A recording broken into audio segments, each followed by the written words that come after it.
Today on the Bandsman Says podcast, we're going to be discussing Elon Musk buying Twitter, YouTube's plans to monetize shorts videos, and a whole lot more, so go ahead and stick around. First up, we have one of the most played out stories of the last couple of years. I am not talking about Johnny Depp and Amber Heard. If I was, I would be saying the most played out story of the last couple of years because the entire internet has lost their damn minds and they have focused on this when it doesn't matter. This story that I'm talking about is Elon buying Twitter. The bid was approved, and I have seen so many people acting as though Twitter has already been saved and it has been resurrected or it has been destroyed based on the behavior and the functioning of Twitter over the last week. I feel very disappointed that I need to point this out, but nothing at Twitter has officially changed. The handoff or the buyout will not be finalized for 3 to 6 months. So I think people need to cool their jets with the whole Elon is a savior or Elon is a destroyer. Nothing has happened. Everything that's going on Twitter right now is due to the internal behavior of employees of Twitter. Elon has no input in what's going on Twitter right now. It is all due to people who are currently working at Twitter. So Elon is not a savior. Elon is not a destroyer. If anything occurs at Twitter right now, it is Twitter being a savior or Twitter being a destroyer. Just keep that in mind. Elon has done nothing at this point. But I think it's safe to say that is not going to be the case forever because Elon has been pretty vocal about wanting to make quite drastic changes to Twitter. I will link an article in the episode notes in case you want to read a little bit more, but I will give a brief rundown of some of the changes he has made public. He wants to allow free speech in the sense that if it's legal under the law, it will be allowed on Twitter. He wants to deal with spam bots, meaning get them off of the platform because they ruin the experience.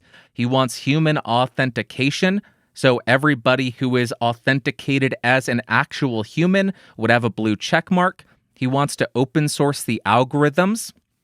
He wants to remove advertisements from Twitter, and he wants to add an edit button. To me, all of these seem like they could be good actions, they could have good intentions behind them, but it could lead to some pretty serious issues. We will have to wait to see the actual implementation of these new policies to see how they actually impact Twitter. But I am going to go in with very skeptical optimism, very hesitant optimism. I do think there will be 2 points here that will lead to a lot of pushback. The first one being human authentication. The reason I think that will be getting a lot of pushback, that's the one I am most concerned with. That will have some pretty serious privacy and security implications because if you have to authenticate that you are a human, how will you be doing that? Will they require you to upload your driver's license or a government-issued ID? If that's the case, I am way off board because I think that will be very dangerous for Twitter to have that much information on you. So depending on how they implement the human authentication, it could be good, but it could be a huge overreach and have very serious implications for how people interact with Twitter. So I am hesitant on the human authentication. Would I like everybody on Twitter to be an actual human and not some kind of bot? Absolutely. That would make Twitter so much better. But how they do that will determine if that's a good or a bad thing. And the second point, I think it's a good thing, but I know that a lot of people are going to have an issue with free speech because some people think that the law does not go far enough in limiting what people are allowed to say. I will be the first to admit there are disgusting people on Twitter to this day. I have gotten a lot of negative comments. I have gotten a lot of negative feedback from people on Twitter. Most of it I just ignore. But if it gets bad enough, if I get harassed, I end up muting or blocking people. Actually, I don't think I've ever blocked anyone on Twitter. I think I've just muted people. And that's the most passive-aggressive thing you can do because they don't even know that they're muted. It's a beautiful tool. I think that is the crowning jewel for Twitter, the mute function, because you don't see anything they say. They could be screaming at you 100 tweets a day. You will never know it. It's just a beautiful, beautiful thing. With all of that out of the way, how does this impact you as a creator? Currently, it doesn't have any impact because, as I said, nothing has actually happened. There has been no change to Twitter, or at least no change implemented by Elon Musk. If any changes have occurred, it has been due to current management or current employees making alterations to how things are running. So I don't know how it's going to impact you once Elon gets into control of Twitter, but I will take this as an opportunity. I still haven't done it. I need to have a little pre-recorded message. I will try to summarize it very quickly. Own your own spot on the internet. Own your own website, own your own domain, and direct people to that domain, that website, all of it. That way, if you are ever removed from any social media platform, people still know where to find you. For example, hey, if you want more information about this podcast, go to BandrewSays.com, or you can go to GeeksRising.com. If you want to see all of the projects that I work on, go to BandrewScott.com. I have too many, I don't even know them all. That's a bad thing. So no matter what you're doing, maybe nothing will change at all. Things will change as cars rev their engines outside. I hate them so much. Things will change. But one thing that should not change is your desire and your plan to start your own website and host everything there. Don't just have a splash page. That's a fine thing to get started with, but actually have content there. Have a reason for people to go to your website, BandrewScott.com. There's links to all my social. I put posts for every piece of content that I upload. With all of that being said, you know how I feel about Twitter. I think that Twitter is a net negative on society, just like the vast majority, if not all, social media, because I don't think of YouTube as social media. It may be, but I don't view it as social media. It doesn't have that same cancerous side to it, if I can put it so bluntly, if I may, if you'll excuse the expression, all of the things. So I see a couple of potential outcomes with all of this. Elon comes in. These policies make Twitter the utopia on the internet. Or he comes in, makes all these changes, and Twitter becomes so unbearable that everybody leaves it and it shuts down. Either of those is a positive in my opinion, because right now, Twitter is garbage. If Twitter gets better, excellent. If Twitter shuts down, also awesome. I'm also thrilled about it. I know people will say, oh, you shouldn't want Twitter to shut down. It's done some good. I get it. I get that it has had positive impacts in the world in the past. But as a net impact on the world, I think it and Facebook have been a net negative. So I would have no issue if they both disappeared tomorrow. So maybe it'll get better, or maybe people will just abandon ship and it shuts down. Either outcome I'm thrilled with. The last thing I will say on this, I will go ahead and put a link to this in the episode notes. I am going to hold out for Elon Musk to buy Coke based on the tweet that will be up on the screen right now. I can't even fathom how productive society would become if that became a thing, but also people would be very talkative. They would get so much more talkative, it would be unbearable. Although I guess that means more podcasts. More podcasts, that's a good thing. That's a good thing. And then people would probably be researching microphones. Hey, bump up in my viewership, more productivity, more podcasts, more viewers. Hey, that's a good thing. Elon, buy Coca-Cola and do what you said you were going to do. All right, that is it for that whole story. Let me know what you think in the comments down below. Do you think this is going to destroy the world as some people seem to think it will? Do you think this is just going to be nothing? Twitter's just going to continue to suck the way that it does? Or do you think that Elon Musk, in his ever-growing genius, will make Twitter the utopia that we all know that it cannot be? Let me know in the comments down below. Next, very briefly, YouTube is testing advertisements in Shorts. Up until recently, Shorts were only monetizable through the YouTube Shorts Fund. There was, I think, $100 million split up between whoever uploaded Shorts and met a certain criteria. I don't remember exactly what it was, but from Bloomberg, I will link this in the episode notes, but let me read you 2 paragraphs. The video sharing site introduced Shorts in 2020 and has been slow to add commercials, which it runs on the rest of its content. But the company has begun experimenting with app install ads and other promotions, according to Philip Schindler. While it's still early days, we're encouraged by initial advertiser feedback and results, he said on the earnings call for Alphabet Inc., Google's parent company. In its first quarter earnings report, the company posted YouTube ad revenue growth of 14%. Falling short of analyst expectations. The company said it saw a drop in direct response ads like app install campaigns. Google reported that there were now 30 billion daily views of YouTube's Shorts. And that's pretty much the entire story. We don't have too much more information here. We will have to wait over the next couple of months to see how it's implemented, to see how people take to it.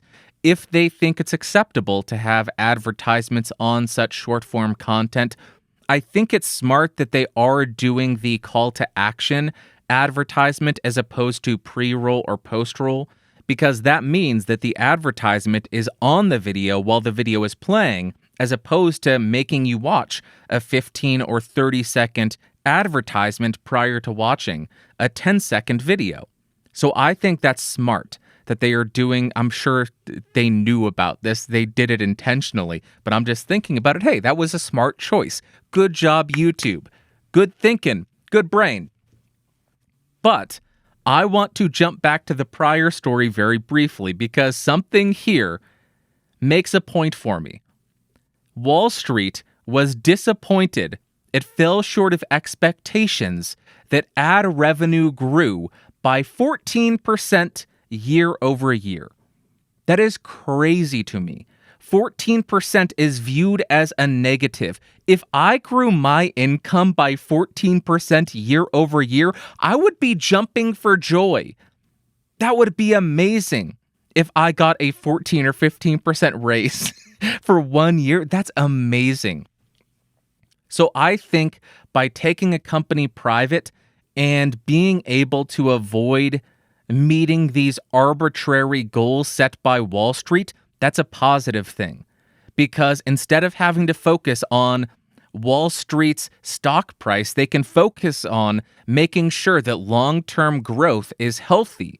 They won't have to manipulate anything to meet some kind of arbitrary goal set by somebody who is in a different state on Wall Street, who doesn't know the inner workings of the company and may not have any care how the company does long term. So I think that is a big positive for Twitter being taken private. They can focus on long-term healthy growth as opposed to short-term quarterly expectations. Big positive in my opinion. But back to the YouTube story. I think rolling out advertisements and monetization other than the Shorts Fund is a great thing. I think it's going to motivate people to start making more Shorts content. I'm not a fan of the Shorts content that I have seen, but I haven't really gone too deep into it. But this will motivate more people to do it. It will allow people to actually earn money off of the Shorts that they're making, because something that I found fascinating, if I can find it, I will put the tweet up here in the video podcast. There was a tweet that went out from somebody saying, have you ever wondered how much you earn from 70 million views on TikTok? And it was their income. It was $375, I think. And that is because there are so many people on TikTok making videos, and the fund that they are paying the creators out of has not grown. That means they are dividing the same amount of money between an ever-growing creator base. So every creator is going to get less and less money unless they roll out some way of growing that fund, unless they roll out some way of monetizing the videos like YouTube is doing here. So I think if this actually works, it may draw people away from TikTok. It may draw creators away from TikTok who only earn $300 for 70 million views. That's crazy. $375 for 70 million views is peanuts. That is less than peanuts. So if peanuts, get your mind out of the gutter. You disgusting, disgusting perverts. I mean it with all due respect. If YouTube is able to do this successfully, if YouTube is able to do this successfully, I think it will be incentive to draw away TikTok's creators to YouTube, because you can't live off $375 a month. You can't do it. All right, that is it for the news. Let's talk about what I've been testing.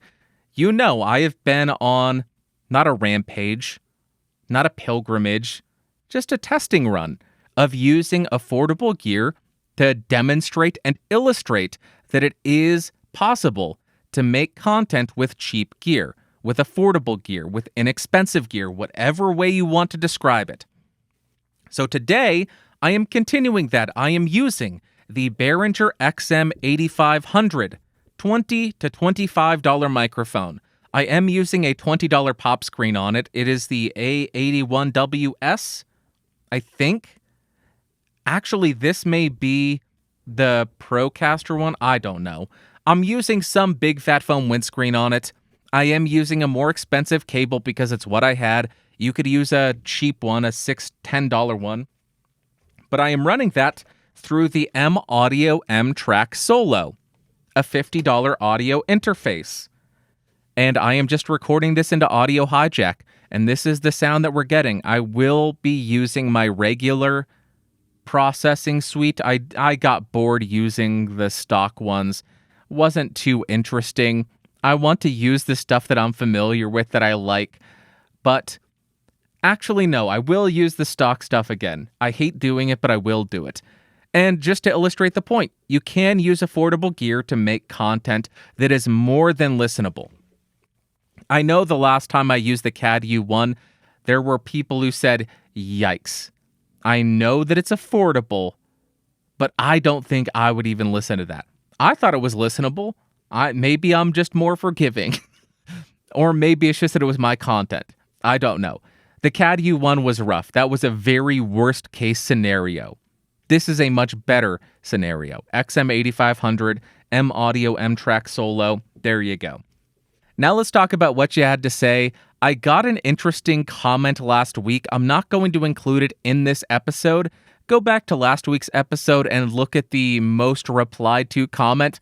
Very interesting take. It may be the new dumbest take I've ever received on this channel. Maybe the dumbest take I've ever received, and I've received a couple of very dumb takes. This one may take the cake. Don't want to discuss it on the episode, though. First comment that we are discussing comes from Allison. She says, it used to be everything was on Netflix. Now it's 47 different services, and none of them are worth the money.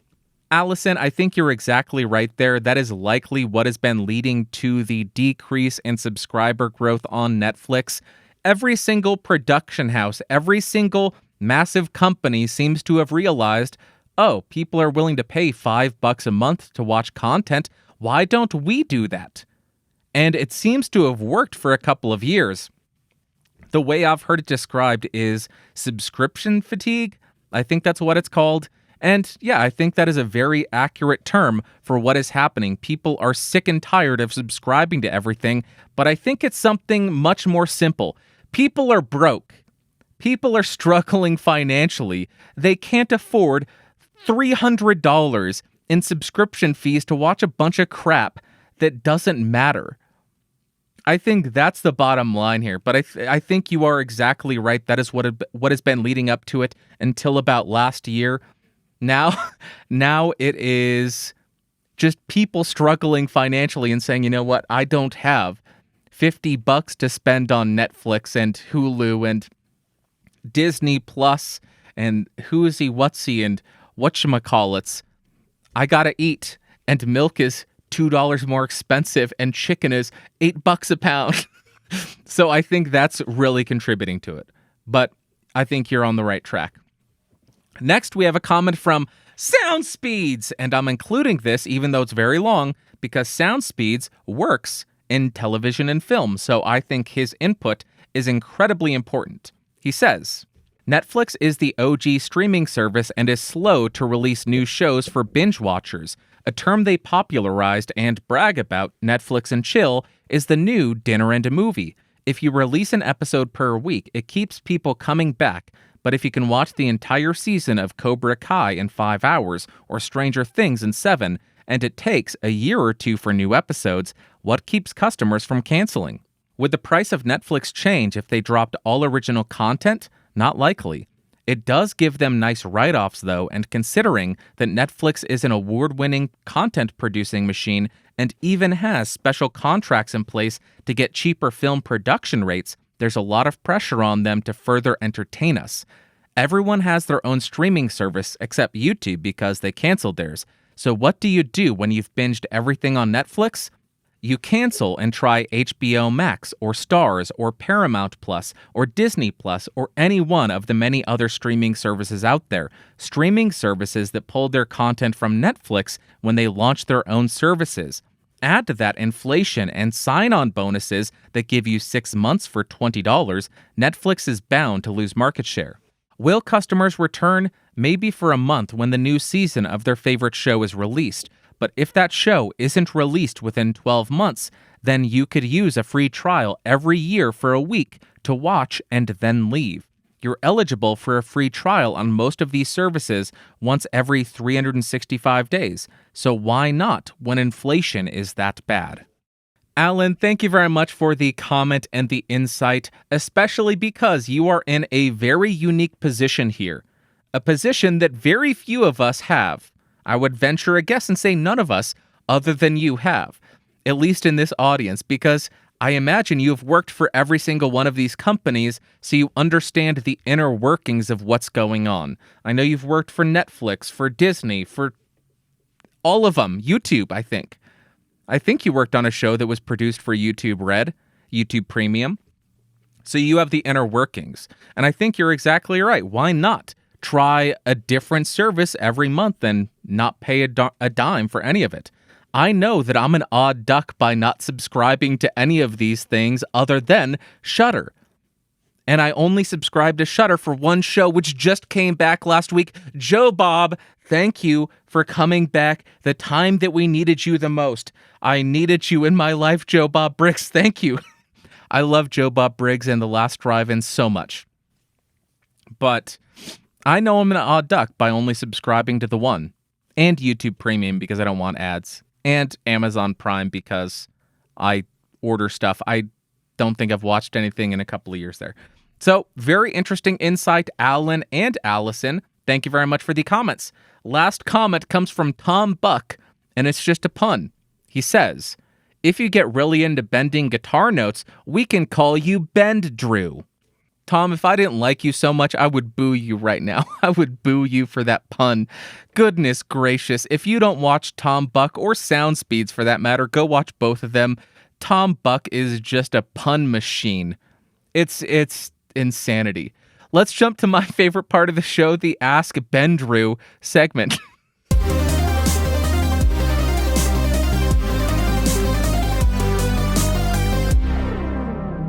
Welcome to the Ask Bandrew segment, the question where you ask Bandrew, aka me, aka me, and I answer questions that you sent in. If you have questions that you want answered, go to askbandrew.com. That is BANDREW.com. Askbandrew.com.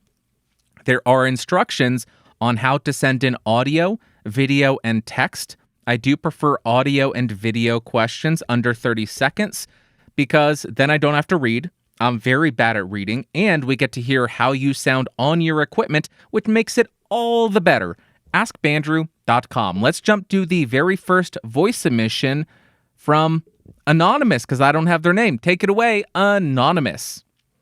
Hey, Bandrew. I've been having some problems with my microphone recently. You might already have heard it in this recording, but basically I'm having some issues with the S-ing. I know there are software solutions to it and I have tried it and it does work pretty well, but I do notice that it kind of dulls my voice a little bit. So I was wondering, is there a way to minimize S-ing through some other sort of trick other than software? Alrighty, to summarize the question, other than software de-essers, how can you limit S sounds? There are three things that you can do: distance, microphone position, and rotation of the microphone. I am going to switch to the U87AI. Is that what I want to use? What's a sibilant microphone? People say the NT1 is sibilant. I'm going to grab the LCT440. 1 second. All right, now I am on the Lewitt LCT440 Pure, which is a very bright microphone, which I think will allow me to illustrate my point pretty well. The first thing that I recommended was distance. So as I get closer to the microphone, yes, you get more of that proximity effect, that boost in the low end, but the top end is also equally aggressive. It's not getting more aggressive, but the top end in our voice is going to be more prominent and more apparent. So getting a bit of distance between yourself and the microphone can help with that. I will go ahead and back it up maybe a foot away from my mouth.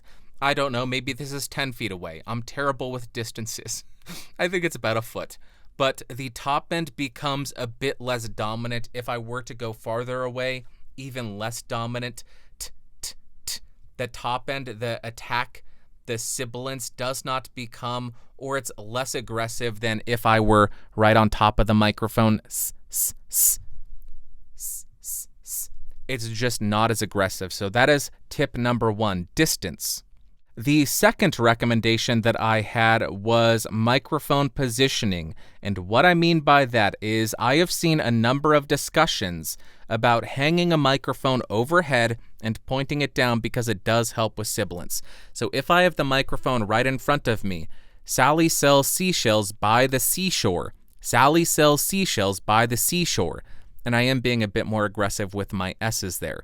And then hanging it overhead and saying, Sally sells seashells by the seashore. Sally sells seashells by the seashore. I am also getting a bit more distance, and I know you can't see my face in one of the angles, but Sally sells seashells by the seashore. Sally sells seashells by the seashore. I am maybe 5 inches away from the microphone, and then if I put the microphone right in front of me about the same distance, Sally sells seashells by the seashore. Also changes the tone of the overall recording of how it's capturing your voice, but it does seem as though it reduces a bit of the sibilance. And the final tip that I had was rotating the microphone, and you could accomplish this one of two ways. One would be actually rotating the microphone on the stand so you're not singing or speaking directly into the diaphragm. That's because the polar pattern actually has a different frequency response as you get around the sides of it, and you can hear with the LCT440, it does seem to roll off a bit of the top end. Or you could essentially rotate your mouth, and I don't mean stand on your head and talk, but just move the microphone off axis from your mouth so you're speaking past it. This doesn't only reduce plosives, but it does also control a bit of that top end. So if I have the microphone directly in front of me, Sally sells seashells by the seashore, and then 45 degrees off axis, Sally sells seashells by the seashore, it's not as aggressive. So that's another way you could do it. Hopefully that was helpful. Thank you very much for the voice submission. Best of luck. There you go. Those are a couple of tips that I gathered about how to handle sibilance in the real world and not having to rely on plugins. If you have any suggestions on how to deal with sibilance in the real world, let us know in the comments down below, and let's try to be a very helpful resource for people. Next, we have an email from Mats. They say, because of my interest in audio and microphones, my friends asked me a few weeks ago about a podcast setup that would be easy to use and reasonably priced. My friends work at a hair salon and they are trying to start a podcast sometime this summer. I recommended a Rodecaster Pro because of its ease of use, and I gave them 4 microphone choices depending on their budget. It will be a 2-person podcast, so they will need to buy 2 microphones.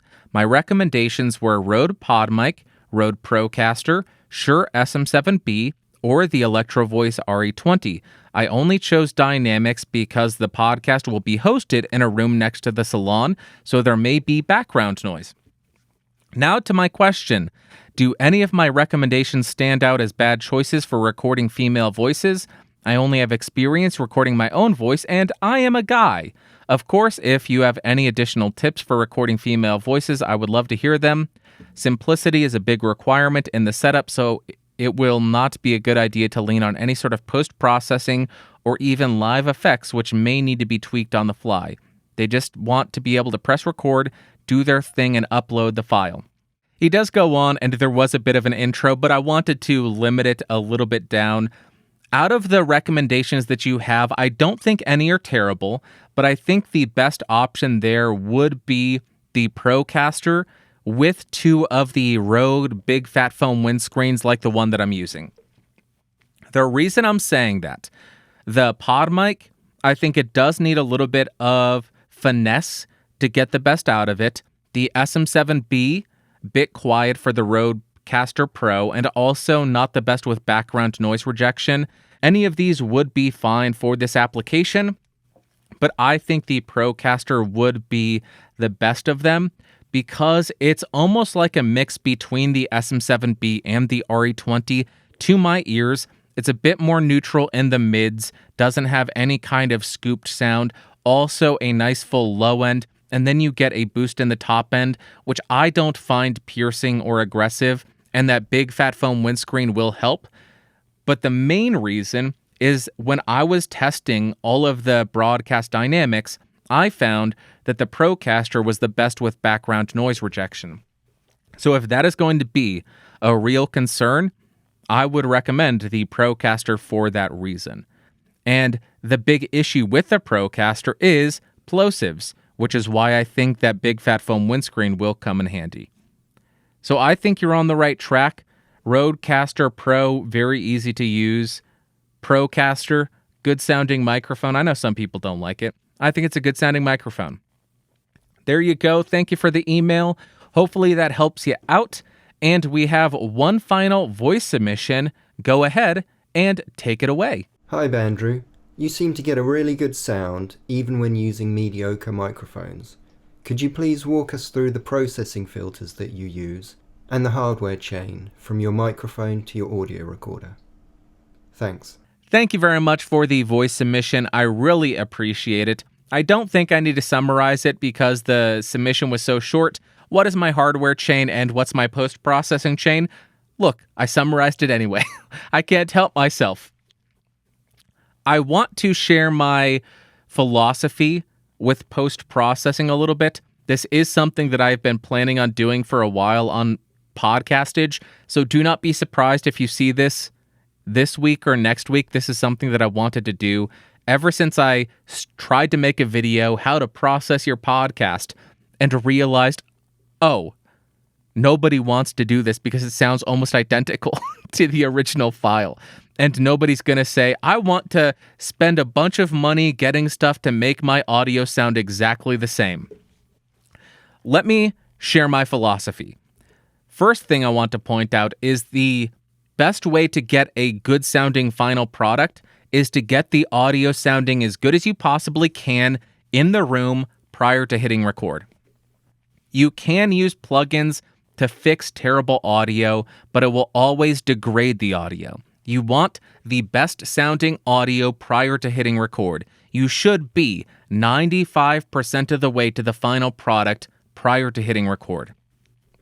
Then, as far as my philosophy on post-processing, or the purpose of post-processing, at least for spoken word, it's not to make you sound like James Earl Jones. It's not to make you sound like a radio broadcaster. It's to serve a purpose, and that purpose is make listening to your audio as easy as it can possibly be for your audience.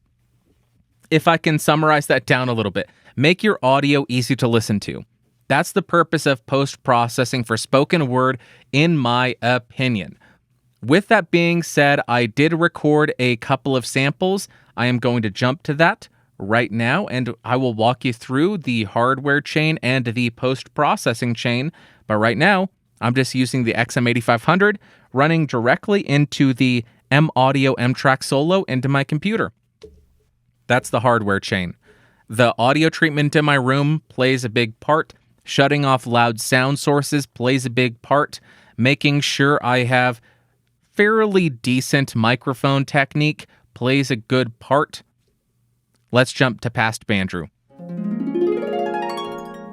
Okay, for this example, I am using the Shure SM7B. I'm about 4 fingers away from the end of the microphone, and I am running this directly into the Universal Audio X8.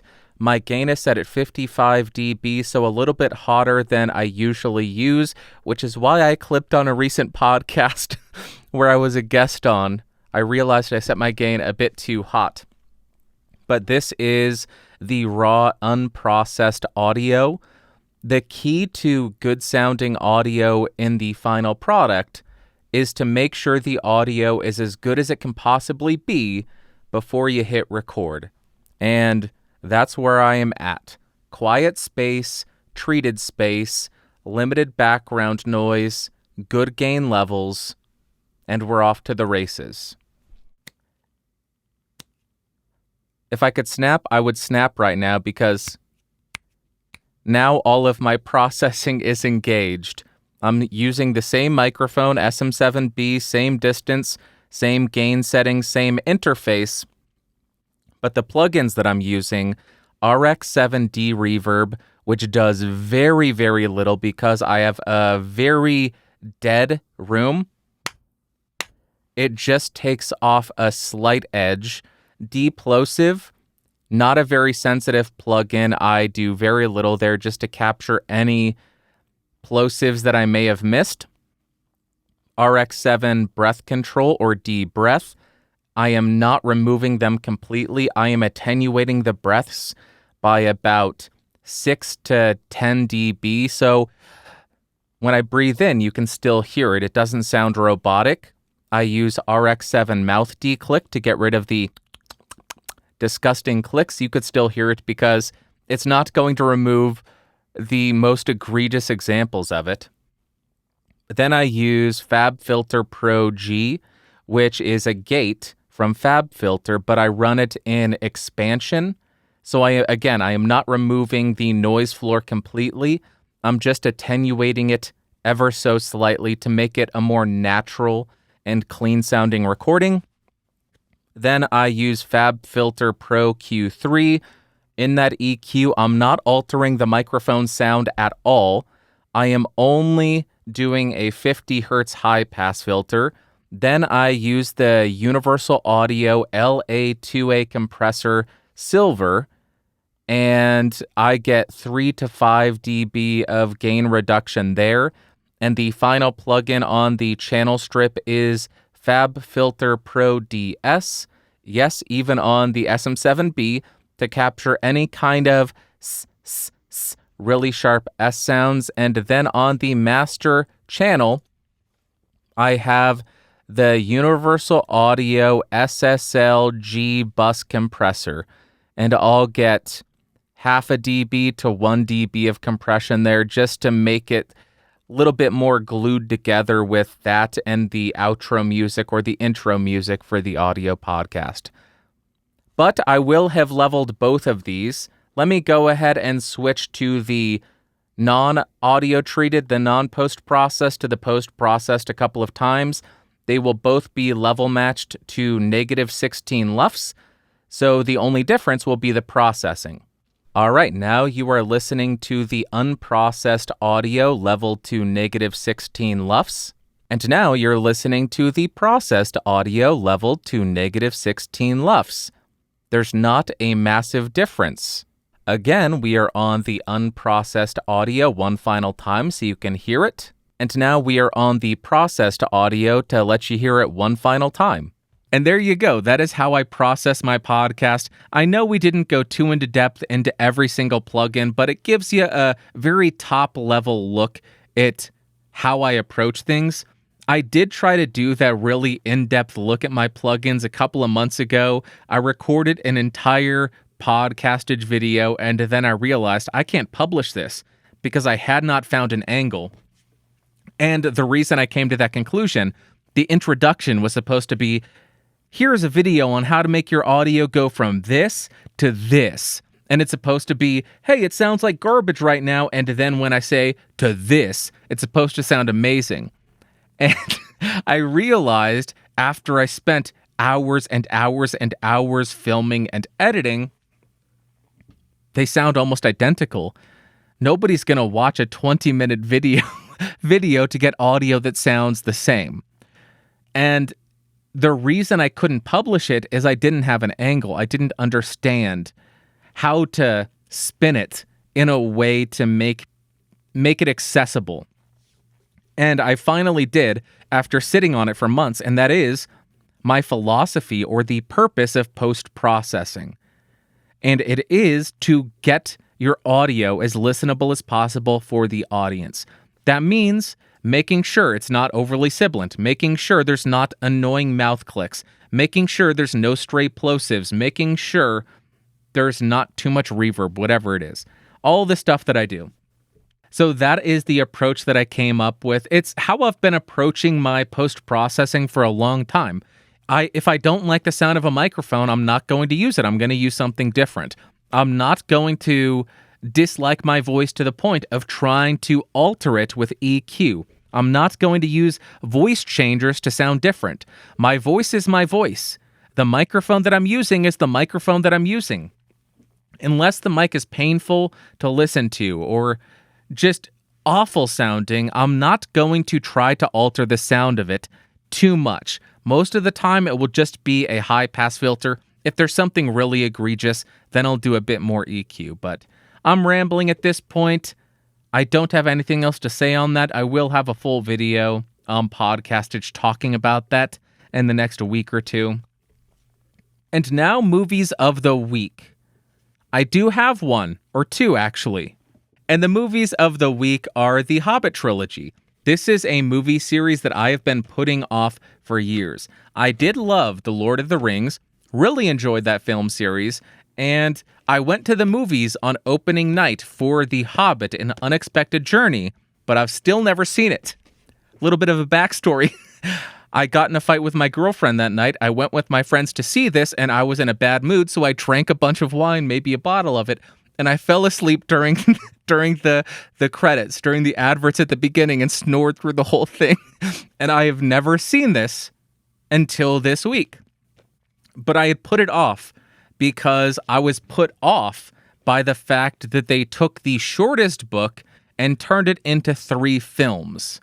The reason I eventually decided, I'll buy that and watch it, is I just reread The Hobbit, and there were a number of times where I thought, wow, I think they could have expanded on that. That would have been interesting to spend a bit more time exploring that. So that made me seem become a bit more okay with them expanding this into 3 movies. Watching this, there are a lot of things that are not in The Hobbit.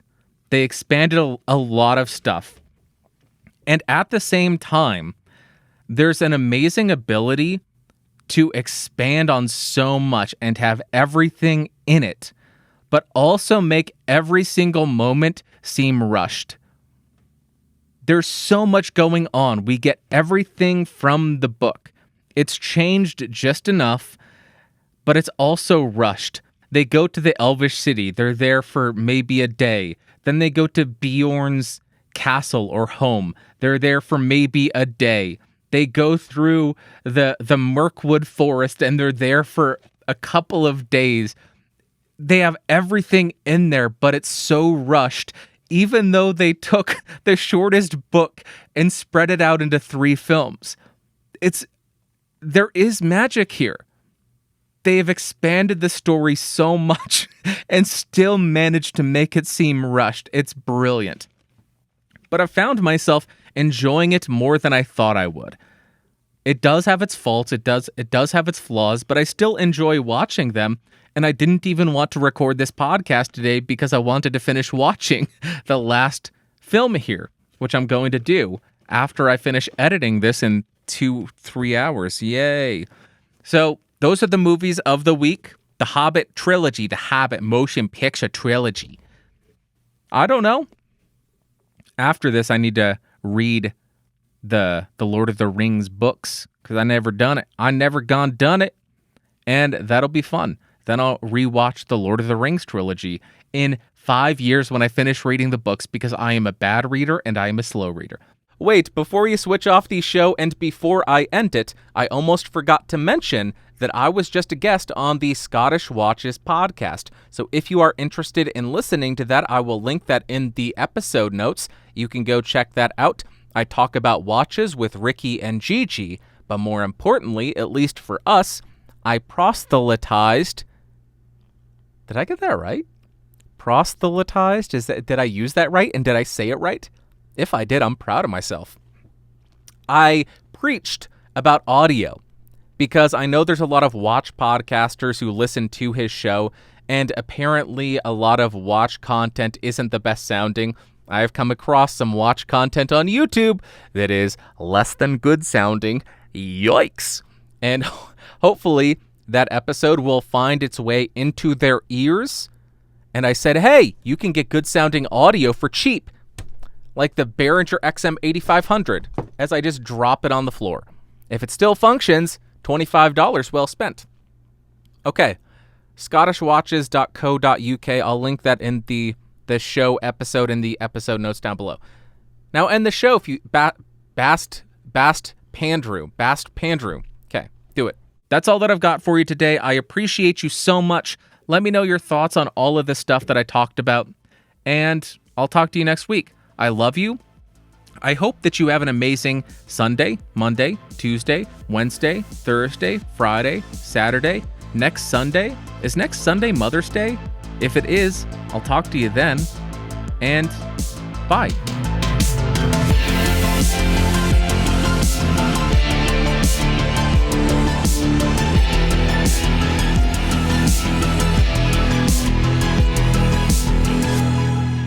This has been a Geeks Rising production. Your executive producer is Bandrew Scott. For more information, head over to www.geeksrising.com.